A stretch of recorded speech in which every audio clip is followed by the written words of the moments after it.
ప్రభుత్వ వైద్యులకు రక్షణ లేదంటూ ఆందోళనకు దిగారు నీలోఫర్ డాక్టర్లు. ఇటీవల వైద్యుడిపై దాడి ఘటనపై పోలీసులు నిర్లక్ష్యంగా వ్యవహరిస్తున్నారని మండిపడుతున్నారు.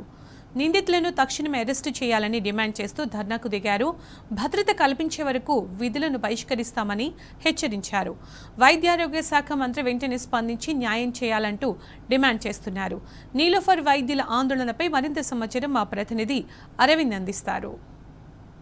నిత్యం ప్రజలకు వైద్యం అందించే వైద్యులపై కూడా దాడులు జరుగుతున్నాయి. అసలు ప్రభుత్వంలో వైద్యులకు ప్రధానంగా రక్షణ లేకుండా పోతుందంటూ కూడా నీలోఫర్ హాస్పిటల్లో వైద్యులందరూ కూడా ఉదయం సమయంలో విధులు బహిష్కరించి కూడా అందరూ ధర్నా చేపట్టారు. నో సేఫ్టీ నో డ్యూటీస్ అంటూ కూడా నినాదాలతో కూడా ఉదయం సమయంలో విధులు బహిష్కరించి ధర్నా చేపట్టారు. ప్రధానంగా దీనిపైన ఎందుకు వైద్య ఆరోగ్య శాఖ మంత్రి పట్టించుకోవట్లేదు, అటు అధికారులు పట్టించుకోవట్లేదు అంటూ కూడా ఆవేదన వ్యక్తం చేస్తున్నారు. దాడి చేసిన వ్యక్తిని కూడా ఇప్పటివరకు పోలీసులు ఎందుకు రిమాండ్ చేయలేకపోతున్నారు, అసలు ఎఫ్ఐఆర్ ఎందుకు ఫైల్ చేయలేకపోతున్నారు అంటూ కూడా వారు ఆవేదన వ్యక్తం చేస్తున్నారు. మనతో ఇక్కడ వైద్యులు ఉన్నారు, వారిని అడిగి తెలుసుకుందాం. ప్రధానంగా నో సేఫ్టీ నో డ్యూటీస్ అంటూ కూడా నినాదాలు ఇస్తున్నారు.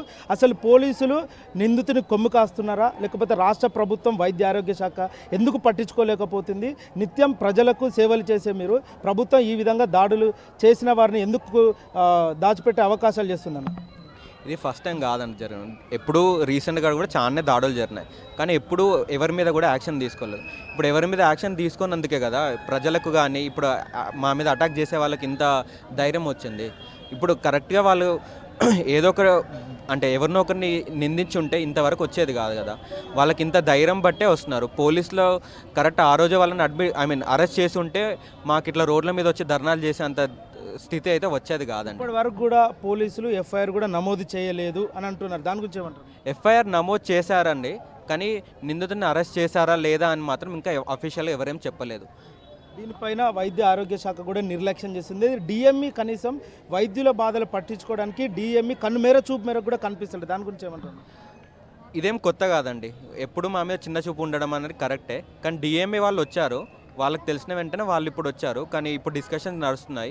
సో డిఎంఈ వాళ్ళు ఏం చెప్తారు అనే దానికి వీఆర్ వెయిటింగ్ ఫర్ దట్. చివరిగా రాష్ట్ర ప్రభుత్వానికి ఏ విధంగా తెలియజేస్తారన్న? ఒకటండి, సేఫ్ ఎన్విరాన్మెంట్ కావాలి. రోజు భయపడుతూ వర్క్ చేయాలంటే అది మా వల్ల కాదు. సో మాకు కరెక్ట్ ఎన్విరాన్మెంట్ ఒకటి ప్రొవైడ్ చేయాలి. పోలీసులు కూడా తక్షణమే వాళ్ళ తరపున ఏదో ఒకటి చేయాలండి. దగ్గరనే 3-4 పోలీస్ స్టేషన్లు ఉన్నాయి. వాళ్ళకి గంట పడితే ఇంకా దానికి మీనింగ్ ఏముందండి? వస్తాడు, కొడతాడు, పోతాడు అంటే మేమేం కొట్టించుకోవడానికి అయితే ఏం లేం కదా. సో వాళ్ళకు సేఫ్ ఎన్విరాన్మెంట్ క్రియేట్ చేయాలన్నదే మా మెయిన్ ఉద్దేశం అండి. రైట్ మేడం, మీరే చెప్పండి. నిత్యం పేషెంట్లకు ఏ రాత్రి అయినా కూడా వైద్య సేవలు అందిస్తారు, కానీ మీ పైన ఇలాంటి దాడులు జరగడం పైన ఏ విధంగా చూస్తారు?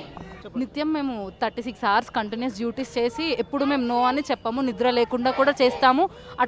మా మీద ఇట్లాంటి దాడులు చేయటం అనేది న్యాయం కాదు. ఇట్లా దాడులు జరిగితే మాకు కూడా డ్యూటీస్ చేయాలనే ఇంట్రెస్ట్ కూడా తగ్గుతుంది. మాకు సేమ్ రెస్పెక్ట్ చూపించాలి, మేము కూడా అట్లనే సర్వ్ చేస్తాము. ప్రధానంగా ఇక్కడ నార్మల్గా లోపలికి పంపించాలంటే కూడా ఎవరిని అనుమతించరు, కానీ లోపలికి వచ్చి వైద్యులపై దాడి చేసేంత అవసరం ఏమొచ్చింది మేడం? అది మాకు తెలీదు వాళ్ళు ఎలా వచ్చారో. ఇక్కడ సెక్యూరిటీ లోపం ఉన్నందువల్లనే అంతమంది వచ్చారు.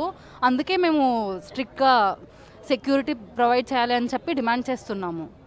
చెప్పండి మేడం, మీరు చెప్పండి, ప్రధానమైన మీ డిమాండ్ ఏంటిది? గవర్నమెంట్ ఏం కోరుకుంటుంది? ఆల్రెడీ ఇప్పటి వరకు మాట్లాడిన డిమాండ్సే. మాకు సేఫ్టీ కావాలి. ఇప్పుడు ఈ సొసైటీలో ఒక పోలీస్ పైన చేయేస్తే ఊరుకుంటారా? ఒక మీడియా పర్సన్ కానీ, ఒక లాయర్ పర్సన్ కానీ ఎవరైనా చేయేస్తే ఇమీడియట్గా యాక్షన్ అవుతుంది కదా.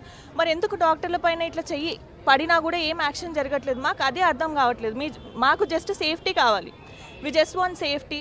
మాకు సెక్యూరిటీ పెరగాలి, మాకు సీసీటీవీ కెమెరాస్ రావాలి, ఇంతకు మించి మా డిమాండ్స్ ఇంకేం లేదు. నిత్యం ప్రజలకు ఏ రాత్రి అయినా కూడా వైద్య సేవలు అందించే వైద్యులపై ఇలాంటి దాడులు జరగడం పైన కూడా మీరు ఏ విధంగా ఖండిస్తారు? అదే తీవ్రంగానే ఖండిస్తున్నాం, అదే చెప్తున్నాం. మాకు సేఫ్టీ మినిమం ఈ సొసైటీలో ఉండే ఏ సిటిజన్కైనా ఉండే మినిమం సేఫ్టీ కూడా మాకు లేదు. అదే ఎందుకలా అంత చులకన ఎందుకు? మీ దగ్గర ఉన్న డిఎంఈ కానీ మీ దగ్గర ఉన్న అధికారులే ప్రభుత్వ దృష్టికి తీసుకెళ్తలేరు అంటూ కూడా ప్రధానమైన ఆరోపణ వస్తుంది మేడం. దానిపైన అది మాకు తెలీదు, మాకు ఇంకా దాని గురించి అంత ఐడియా లేదు. కానీ మాకు మాత్రం ఇప్పుడు సేఫ్టీ కావాలి. ఇప్పుడు ఆ నిందితుడు ఎవరైతే ఉన్నారో అరెస్ట్ అవ్వాలి, మాకు సేఫ్టీ పెరగాలి. అంతవరకు మేము స్ట్రైక్ అయితే ఆపము. రైట్. ఏదైతే చూసుకుంటే ఇప్పటికే కూడా ఇక్కడ నిలోఫర్ దగ్గర కూడా వైద్యులందరూ విధులు బహిష్కరించి కూడా మాకు సేఫ్టీ కావాలి, రక్షణ కావాలి, ప్రభుత్వం మాకు రక్షణ కల్పించాలి, ఇలా అనేక సార్లు కూడా దాడి జరిగినా కూడా ఇప్పటి వరకు పట్టించుకున్న పాపన పోలేదు. ఇప్పటి నుండి కనుక మాకు రక్షణ కల్పించకపోతే మేము డ్యూటీలకు కూడా వెళ్ళమంటూ కూడా ఇక్కడే ధర్నా చేపట్టారు. రేపు కూడా ఇదే పరిస్థితి కొనసాగుతుంది. డిఎం వచ్చి మాట్లాడినా కానీ మాకు రక్షణ కల్పించేంత వరకు ఇక్కడ విధులు చేయము, ఇక్కడ సీసీ కెమెరా పర్యవేక్షణ ఉండాలి, అధికారులు ఉండాలంటూ కూడా వాళ్ళు డిమాండ్ చేస్తున్నారు. వీడియో జర్నలిస్ట్ దసరాతో అరవింద్, టీ న్యూస్, హైదరాబాద్.